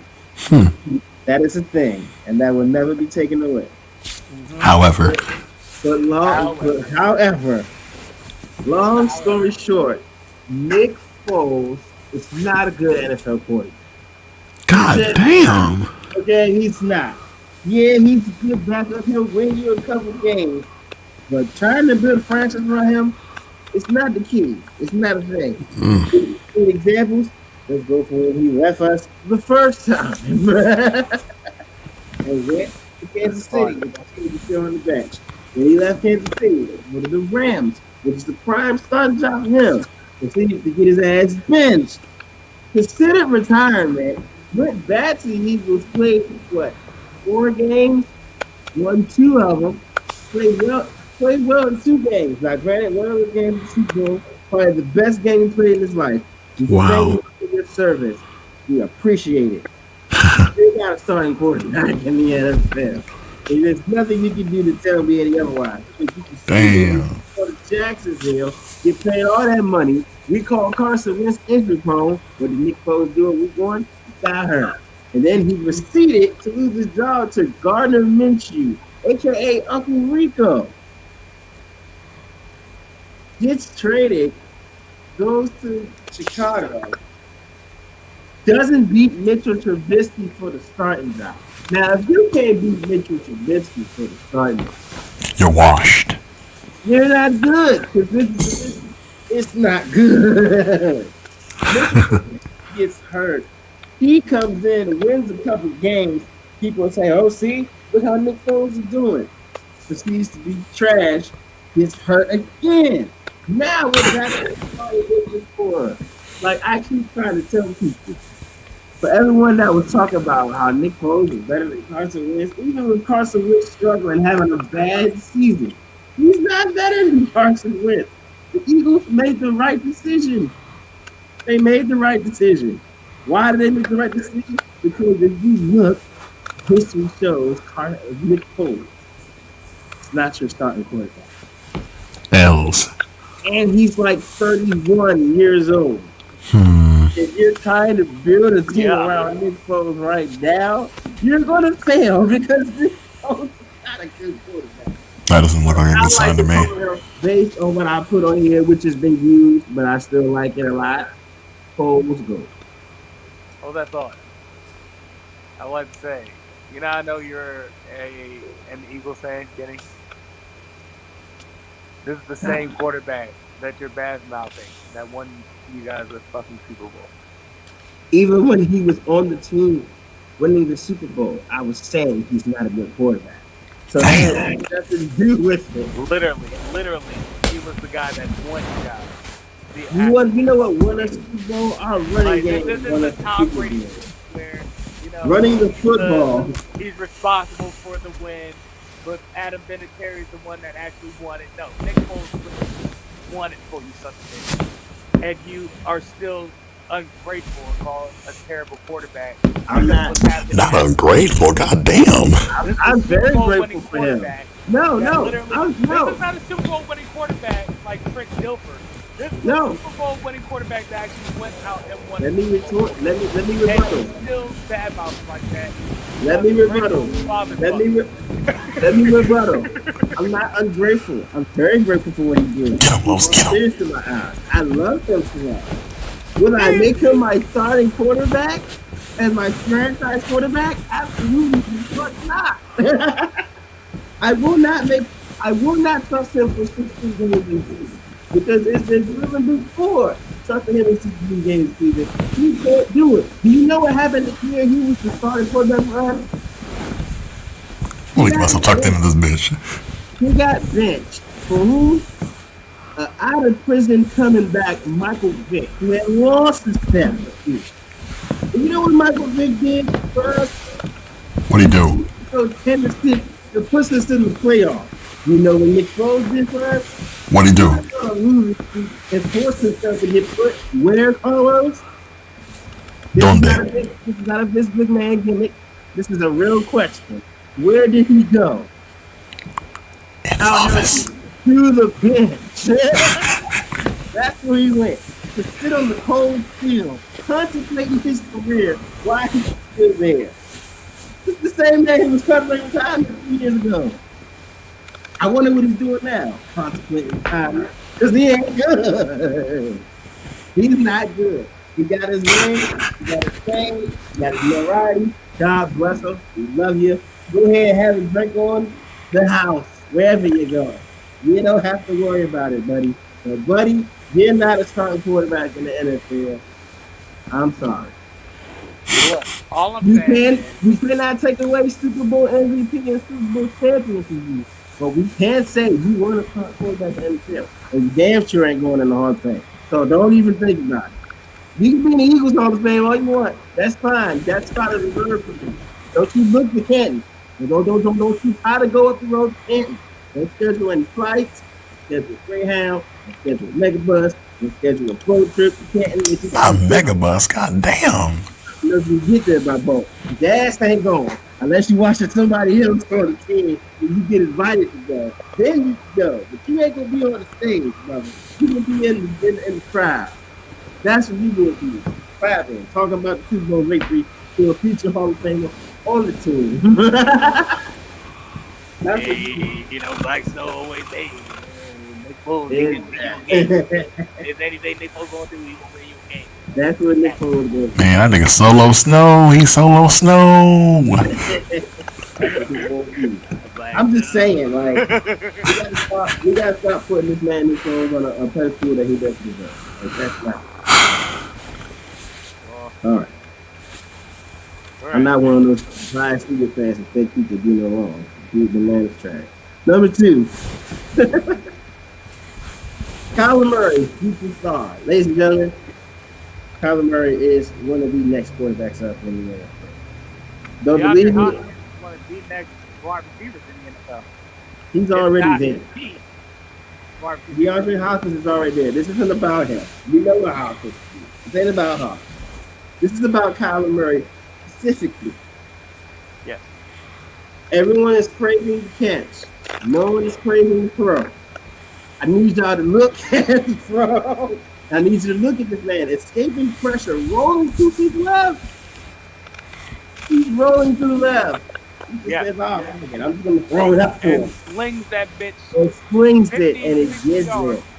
And immediately looks up at the scoreboard so because he sees knows. what happened because he's too short to see what happened down. Now I'm talking about that boy's high. God damn. I'm calling Exactly. it. You may be looking at the next Russell Wilson. Maybe even better. Sure. They need a build around him, though. Yes, they do. And they're already starting, though. They starting. They got a couple pieces. They brought in DeAndre. They got Christian Kirk. They just need to get a better running back for the last. You know what I'm saying? Once they do that, he'll be fine. And then not only that, he's going to have Larry Fitz for another 2 years at least. Larry Fitzgerald's not a factor in this new team.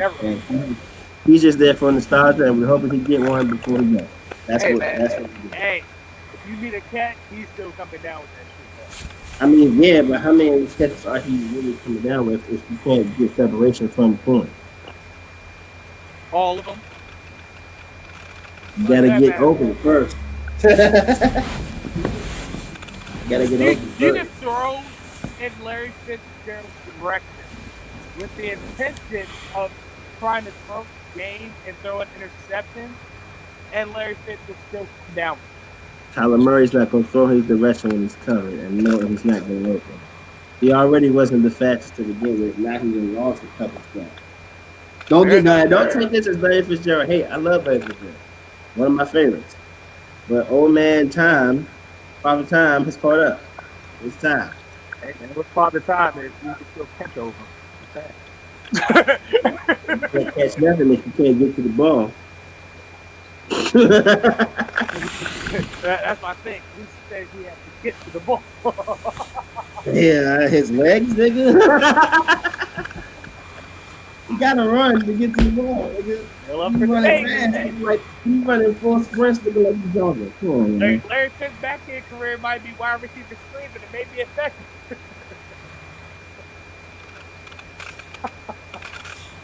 If you think they're going to be catching screens and taking it to the house, shit, you're drunk. However, number one, ladies and gentlemen, I came on this podcast a couple weeks ago and told you that Russell Wilson will win MVP. I have to take back my statement. Yes. I love this dynamic of Inside the Five now. The last couple weeks, Russell has been losing some steam. You know who's been steadily climbing and keeping steam? One Patrick Mahomes. Pat Mahomes, I think he's only thrown one interception on the year. If you look up Pat Mahomes stats for me, please. What, from this season? Yes. Sure, I'll do it. I got you. I believe he's only thrown one interception on the year. And if that is the case, Russell Wilson is going to lose again. You hate to see because according to the Google machine, literally just one. Yep. Singular. Yeah. 9 weeks in, ladies and gentlemen. That kid's the future of the NFL, by the way. Yeah, definitely. He's in that future bracket. And we're talking about him. He plays like a video. Exactly. Wow. Like, you got a half $1 billion contract. And ran around with the quarterback and slung that shit 60 yards downfield to a wide receiver, and the wide receiver just magically came down. Butter. Yeah. That's Patrick Mahomes. That's insane. Yes. $500 million man. That's a lot of dough. That's when I knew that he was going to be something if he was put in the right place. And boy, was he put in the right place in Kansas City. Yep. Andy Reid got the quarterback he always dreamed of. Oh, God. And ladies and gentlemen, that is Inside the Five. Absolutely. Final thoughts, ladies and gentlemen. No, I don't have any final thoughts. I just hope my only final thought is I hope I'm wrong about this because I want Russell Wilson to win the MVP. You gotta believe in the power of Busta Rhymes. but I'm usually not really wrong when my predictions like I'm spot on when I see things. I'm usually not wrong when it comes to stuff like this. But for once, I hope my Jedi instincts are incorrect. But they're no good now. So that's almost about rolling. May the force be with Russell. Yes. Yeah, well, you know my final. Well, you know one thing about giving you the Jedi powers, you know one of those things I really I didn't really really about black. No, but my final thought is that I actually find funny that my interest in certain artists' music is like kind of night and day to everyone else's sometimes. Sometimes. I've touched on this a couple times on the show. But, like, case in point, right? There are certain Jeezy songs that I know in my heart of hearts are dope as fuck. And then there are some Jeezy songs that I know for a fact are just absolutely not his best. But the songs that are absolutely not his best be the songs that people like. And it's like that with a lot, well, just about every artist. Like, it kind of blows me a little bit because, like, how do you fucking like these songs? What is the appeal to these songs? And I be angry about that shit. I'll just fall asleep, guys. Let's wrap this up. Bro, you see me up here wrapped like a motherfucking potato, nigga. I'm just like, that man. It's past my bedtime, nigga. Oh shit! I tried to move from the desk to the floor, my nigga. I'm like, damn. Yeah, I was like, oh, this is I still got like a malnutrition drug to this shit too, boy. I tell you what. You might go crazy. Well, we wrap this up. My name is Kenneth Whitaker. aka Henry Solo, original Millennium Falcon. Just play the music. I don't have a bed. Do it. Throwback. It's throwback. Nigga. I feel like you didn't really want to play that one, but it just came on, so you went with it. Nah, I ain't pretty good at Star Wars. Okay, that's fine. AKA the last Black Jedi. Yeah, that's fine. Whatever, I like it. Yeah. 23 skidoo. 24. 25. AKA Mr. Ghost Nigga Hopper. What? It is just drug down. This is like getting something down in the face of this.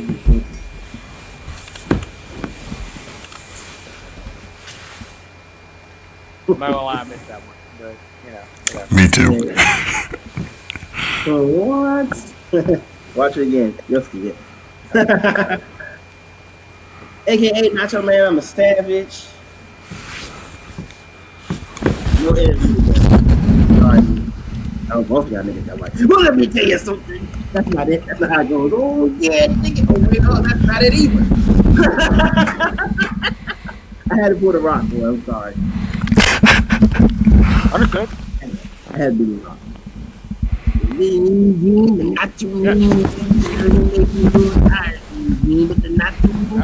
Always prepared to be some good. Everyone was here for not to make it. I got 2 microphones.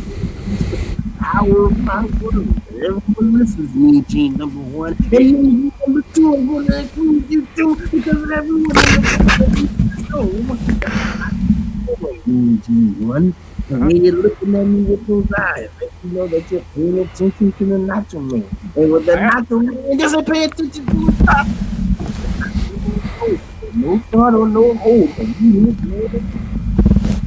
And they'll never leave. Oh, yeah. gentlemen, that was Nacho Man, I'm a Savage, live from his sleepover. Back to you, Bobby. Get out my household. Get.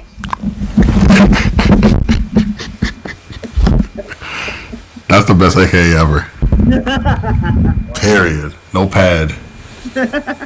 AKA the very sexual. The very tight. Very tight, yes. Austin Powers Faja. Wait, is Faja? Dad is Faja.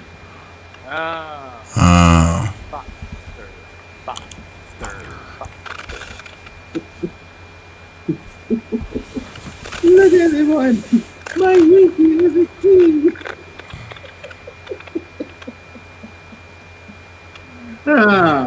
That's probably one of the funniest plot twists in movie history, for being honest. And that's the way, I like it. Bad. You lose the genitalia and the smelting accident. Unfortunate smelting accident. But he used it as a key to what he needs. Okay. AKA Mr. Killing Magnet. I will eat every one of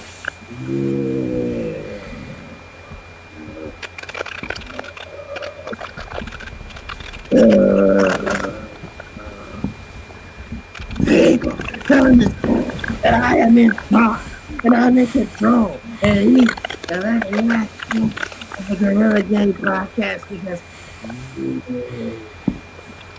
people are looking for the Stone Cold Steve Austin coming out. But I got some bad news for each and every one.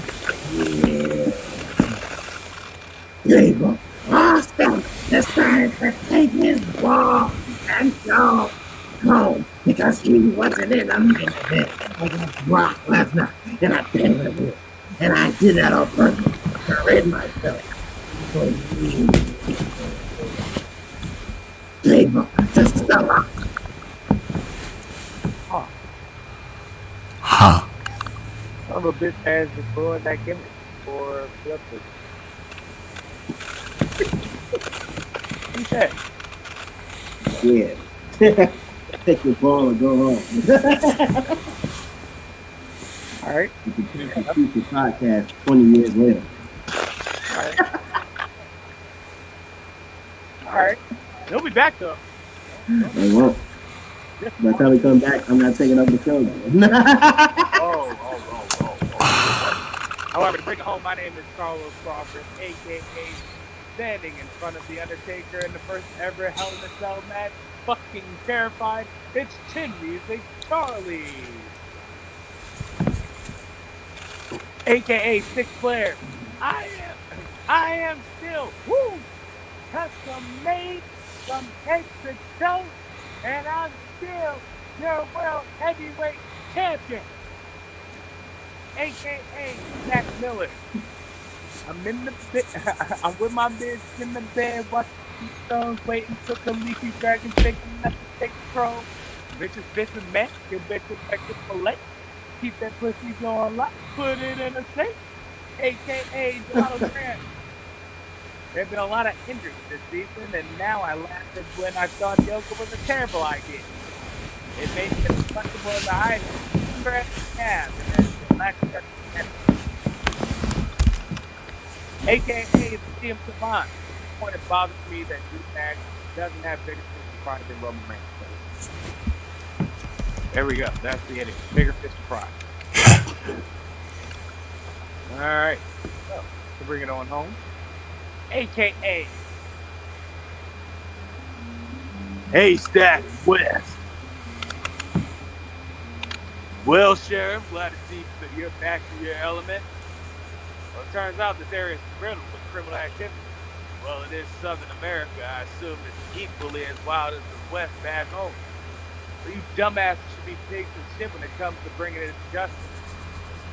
And you should be a kid in a candy store when it comes to lazing about back here at the station. Gentlemen, enough of the civil rivalry. Sheriff, you got it down for us. I do, as a matter of fact. Benicio Juarez. Do you really need the details at this point? Not really, other than where we can find him. I hear his name was around a lot here in the area of Perro Raton. So, there, I guess. Enough info for me. Now wait a minute. Don't you maybe you all know? Want to do some scouting of our own? Boost, you have a knapsack of dynamite on your person and you want to ask questions? You going soft on me.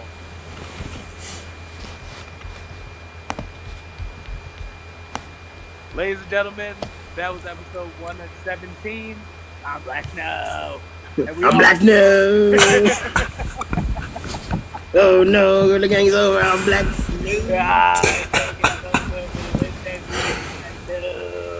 Oh no, the decade, not a